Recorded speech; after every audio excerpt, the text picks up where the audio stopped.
Quando a gente fala do território brasileiro, basicamente, ele é construído a partir de sua história.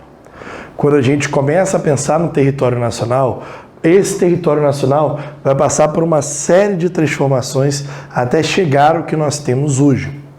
E essa aula vai tratar muito sobre isso, a formação do território brasileiro, a formação territorial brasileira.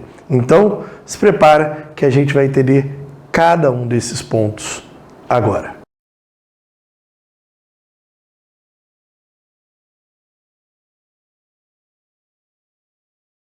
Primeiramente, para a gente pensar em todo esse território brasileiro, a gente tem que primeiramente pensar como esse território ele foi construído, ele foi pensado.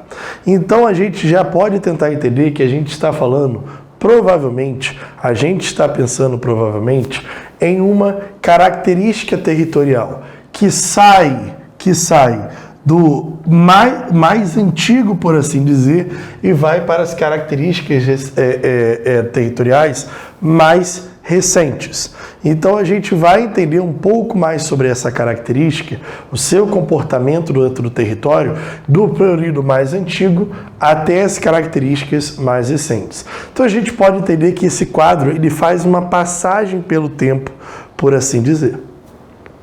Quando a gente pensa no histórico de ocupação do território brasileiro, começa lá atrás com as suas grandes navegações.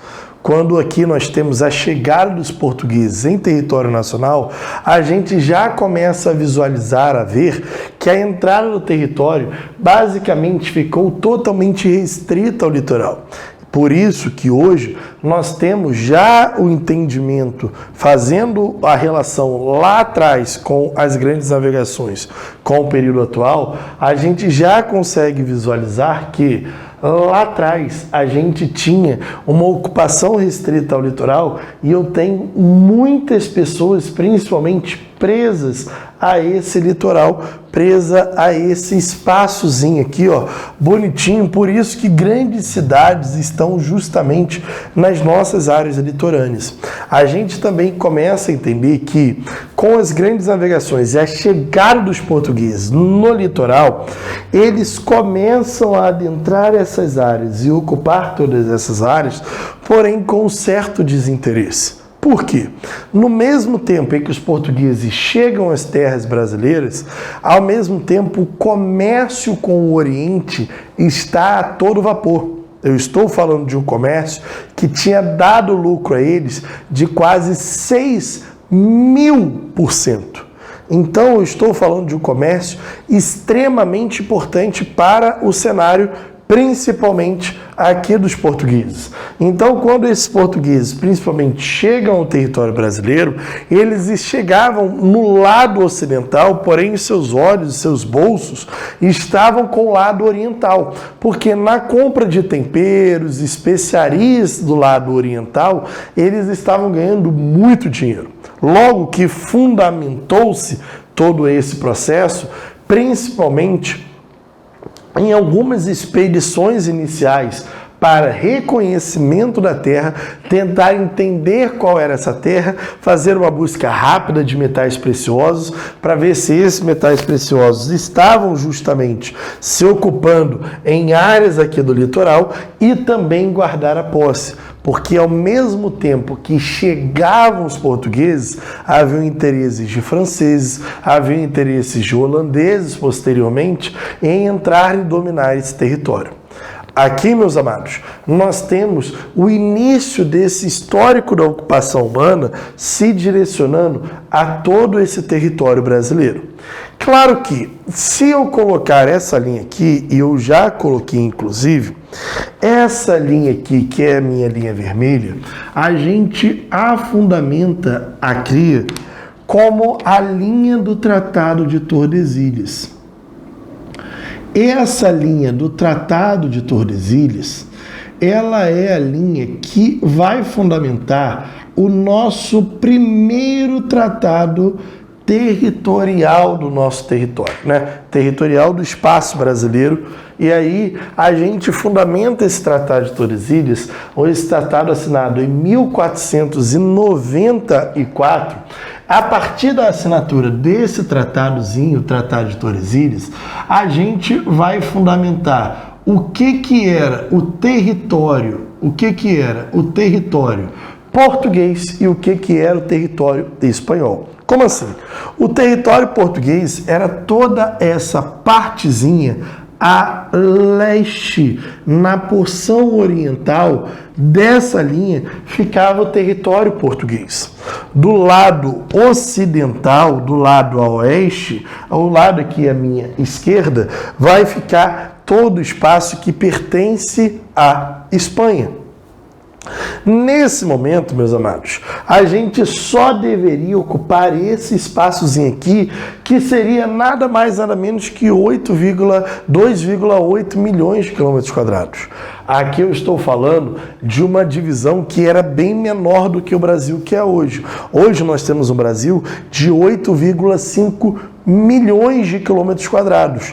E hoje temos muito mais territórios do que fora delimitado lá com a linha do Tratado de Tordesilhas. Essa linha, ela regimentava 370 léguas a partir de Cabo Verde, uma ponta aqui da África, delimitava a América Portuguesa e a América Espanhola. Ali estava delimitado o nosso território nacional, no qual, para a organização da colônia, eram feitas suas divisões nas chamadas donatarias. Nas chamadas donatarias, que eram as divisões onde quem comandavam essas divisões eram os chamados capitães donatários.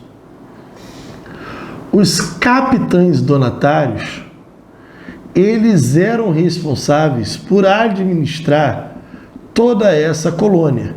Claro que nem muito deles estavam presentes. Muito dessa organização da colônia se davam nas chamadas câmaras municipais.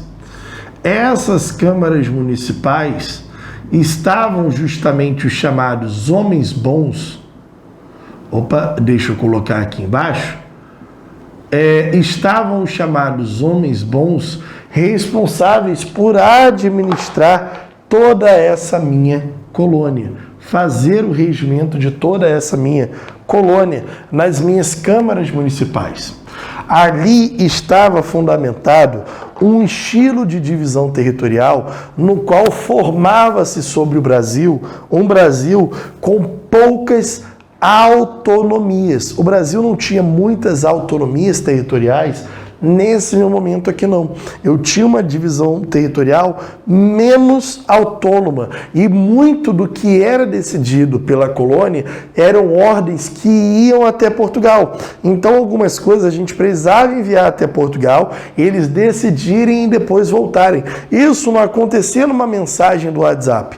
Isso demoravam-se meses para que a notícia chegasse lá e depois retornasse com a ordem, com a lei.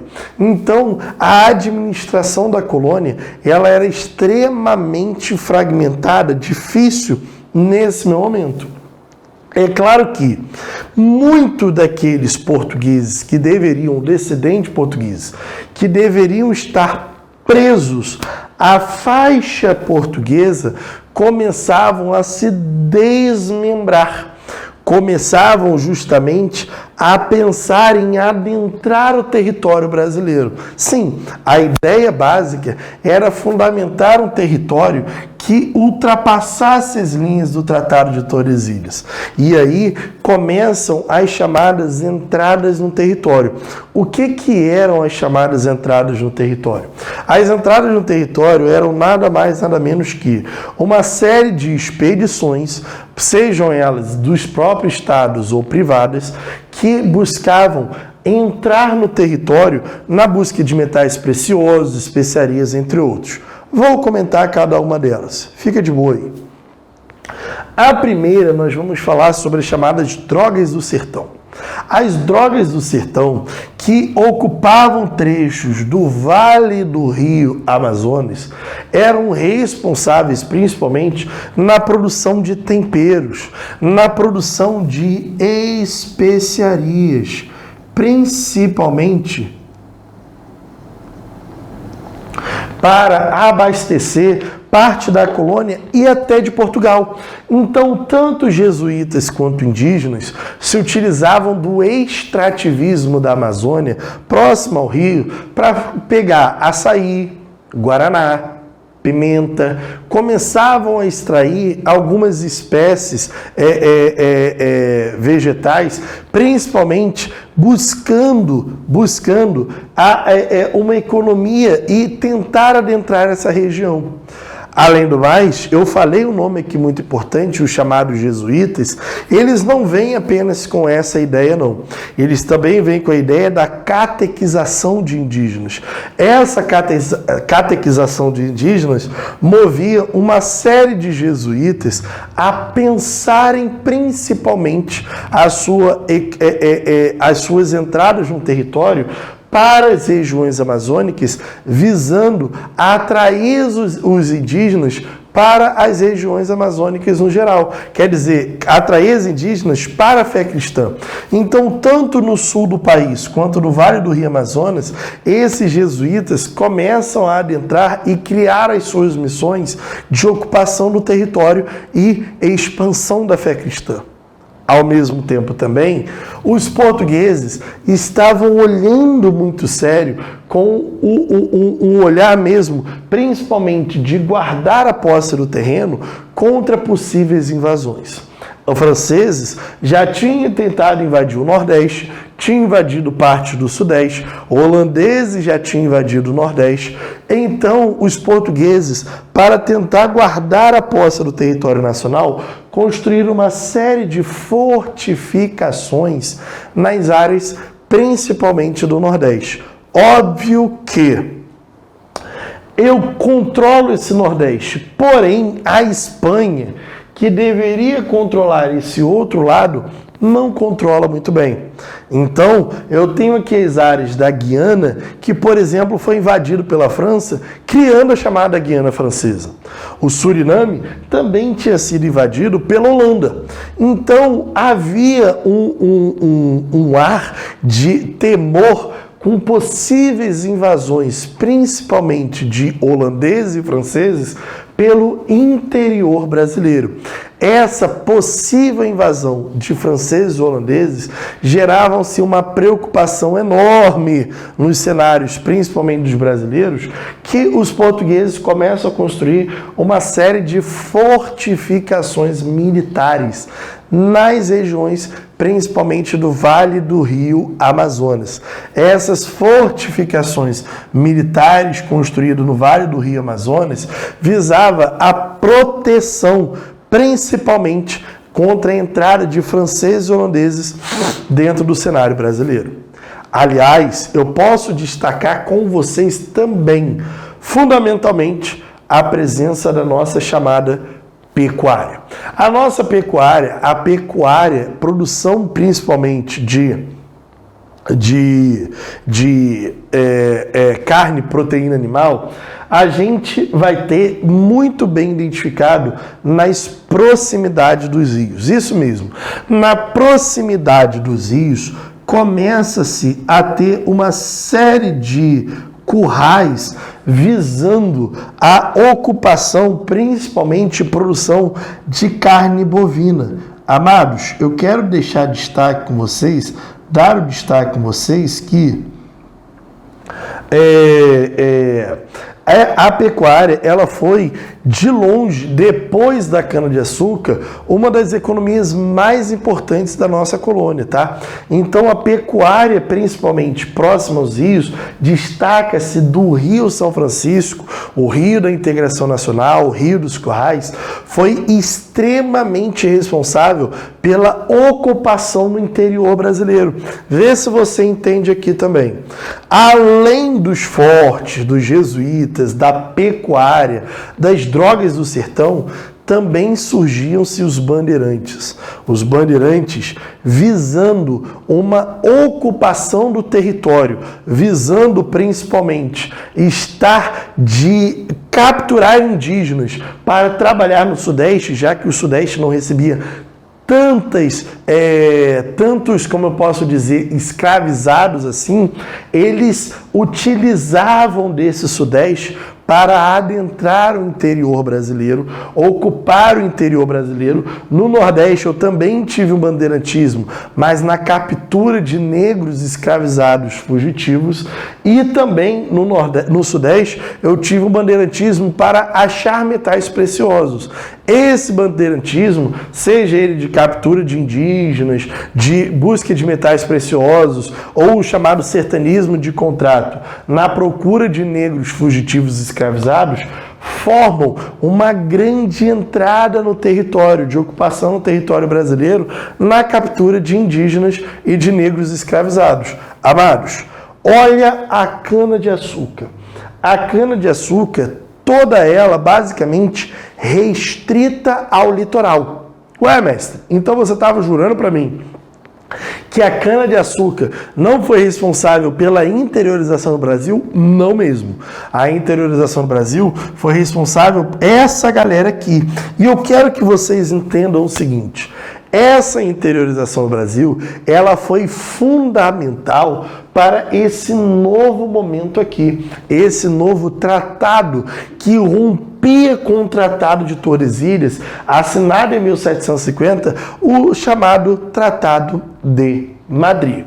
Vamos lá. O Tratado de Madrid, ele é um tratado super importante,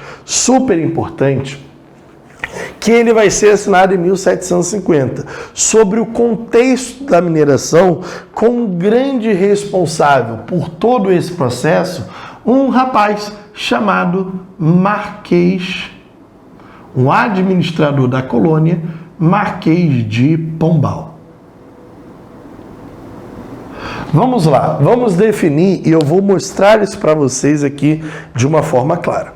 A partir do momento em que esse bandeirantismo de prospecção começam a achar algumas pepitas de ouro, começa a achar um dinheiro fundamentado muito forte, principalmente ouro, pedras preciosas, aqui no Sudeste, parte do Centro-Oeste, começa-se uma busca desenfreada por esses metais preciosos.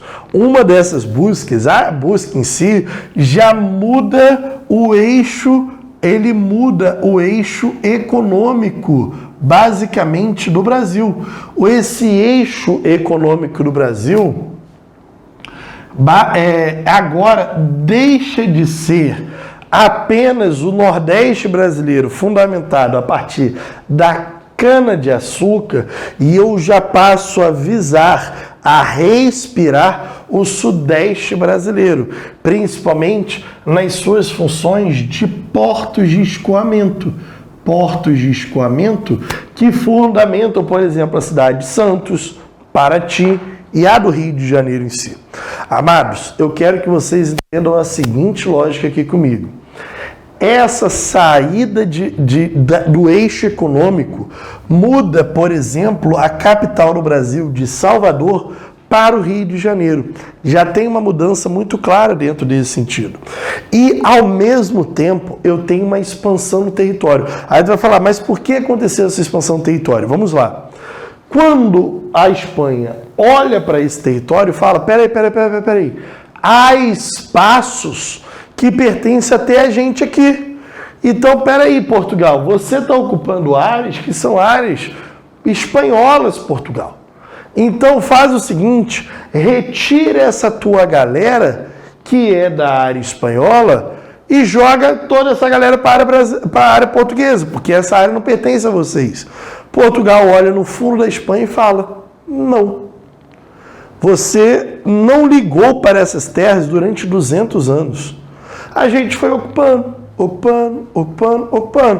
Fala o seguinte, quer que essa galera meta o pé? Fala o seguinte, vai lá e expulsa. Cria um exército absurdo e expulsa essa galera de quase 5 milhões de quilômetros quadrados. A Espanha, que é isso? Mas como é que eu vou expulsar essa galera de todos esses espaços? Portugal olha e fala, isso não é problema meu. Você não quer resolver? Eu também não resolverei. Então vamos fazer o seguinte, para não ficar feio para você, entrega essas terras para mim. Isso mesmo, pega essas terras que pertencem a você, entregue para mim, deixa sobre a minha tutela, e expanda o território no Tratado de Madrid. Porque eu já tenho a posse, porque eu tenho o uso delas. A partir do momento que sou eu que uso, sou eu que dou sentido àquela terra, a posse ela passa a ser minha. Sobre o conceito do direito romano ut possidetis, as terras que pertenciam à Espanha são inseridas ao cenário brasileiro. Essas terras inseridas a gente vai delimitar em um novo tratado, o chamado Tratado de Madrid. O nosso Marquês de Pombal, que era um visionário administrador, também tinha preocupação sobre a perspectiva da divisão em donatarias. Ele acaba com as capitanias hereditárias e fundamenta novas capitanias, as chamadas capitanias gerais, controladas pelos chamados capitães mores, ou chamado capitão-mor.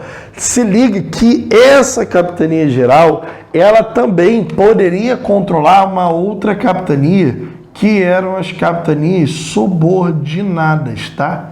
Subordinadas a essa capitania geral. Então, eu poderia ter uma subordinação frente às outras capitanias, tá? Isso daí facilmente poderia ser administrado dentro dessa forma.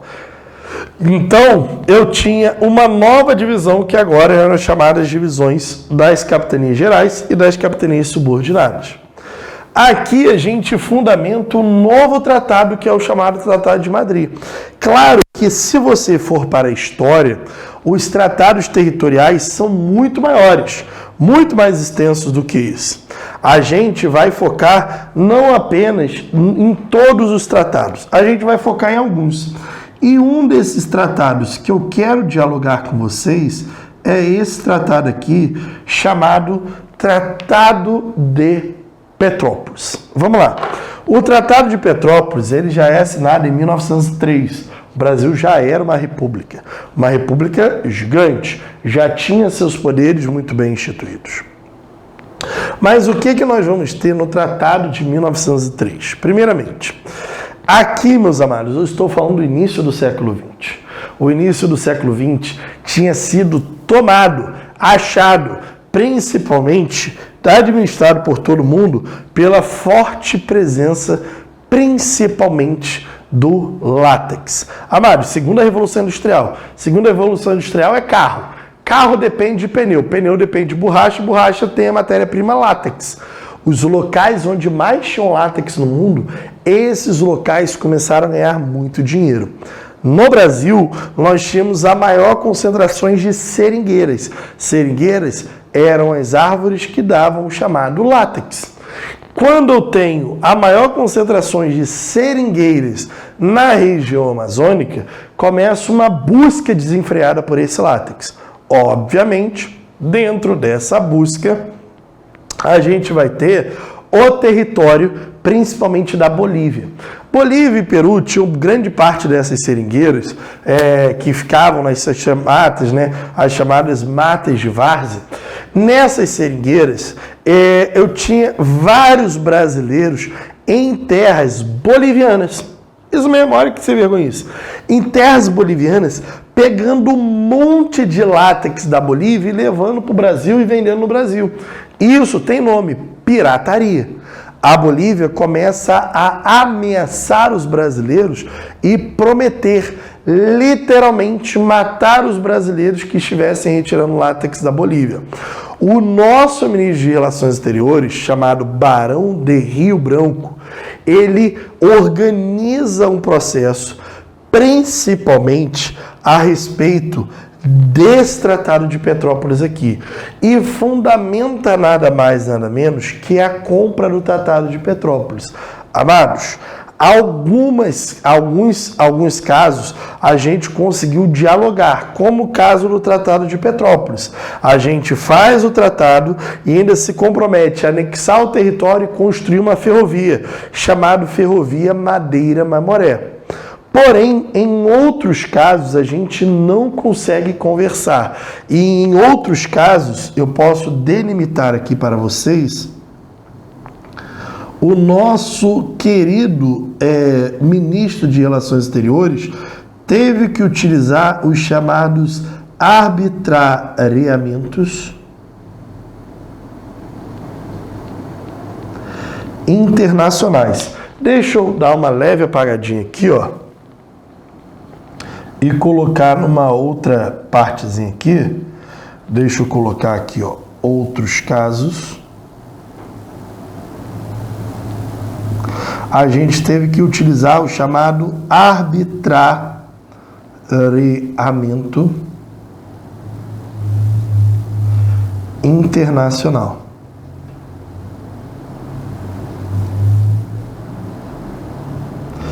Galera, vamos lá. Esse arbitrariamento internacional nada mais, nada menos que foi uma medida do próprio Barão de Rio Branco para poder solucionar possíveis problemas geopolíticos dentro dessas áreas no norte do Brasil, principalmente entre Peru e Venezuela, onde a gente decidiu uma terceira nação para decidir as nossas fronteiras brasileiras. Então a gente teria uma terceira nação que iria decidir as nossas fronteiras nacionais. Então a gente fundamenta nesses chamados arbitrariamentos internacionais os casos brasileiros muito bem definidos. Quero dar um destaque para vocês no seguinte sentido. Se liga aqui, ó. Nesse caso dos arbitrariamentos internacionais, deixa eu colocar aqui, eu não deveria ter partido aqui no meio, né? Nesses casos dos arbitrariamentos internacionais, a gente perde alguns espaços, principalmente para Peru e Bolívia. No geral, as regiões norte foram regiões extremamente conflituosas para com as fronteiras brasileiras. Foram regiões extremamente difíceis para com as fronteiras nacionais. A gente pode entender o seguinte, que grande parte das fronteiras, elas foram delimitadas pelo período imperial. No período imperial, a gente vai se utilizar principalmente das fronteiras divididas em grande parte do país. Por quê? Vê se você entende aqui. Você vai falar, mestre, mas as fronteiras já não tinham sido definidas pelo Tratado de Madrid? Sim, mas eram fronteiras entre Portugal e Espanha. Agora, eu não tenho mais Portugal e Espanha. Nesse meu momento aqui, o Brasil já tinha se tornado um país. Agora, a conversa não era entre Portugal e Espanha, mas era entre Brasil e Argentina, Brasil e Bolívia, Brasil e Colômbia. Ou seja, precisava que um país chamasse o outro país e conversasse aquilo que seria decidido. Então a gente foi lá, chamou a Argentina e falou, Argentina, como é que estamos, tudo bem? Vamos fazer assim, ó, desse rio para lá vai ser a Argentina, desse rio para cá vai ser Brasil, ponto, fechou, abraço, assina o tratado e assim foi. O período onde a gente mais delimitou as nossas fronteiras foi o período imperial. No período republicano, muito das nossas fronteiras ao norte do país foi delimitada principalmente pelo Barão de Rio Branco, se utilizando, entre outros casos, compra de terras e o arbitrariamento internacional. Claro que a Guerra do Paraguai, a Guerra da Cisplatina, foram os momentos de maiores expansão e contrações de fronteiras brasileiras. A maior período de expansão e contração aconteceu no período imperial, porém também tivemos momentos principalmente no período republicano, onde a gente teve que remodelar e repensar as nossas fronteiras brasileiras.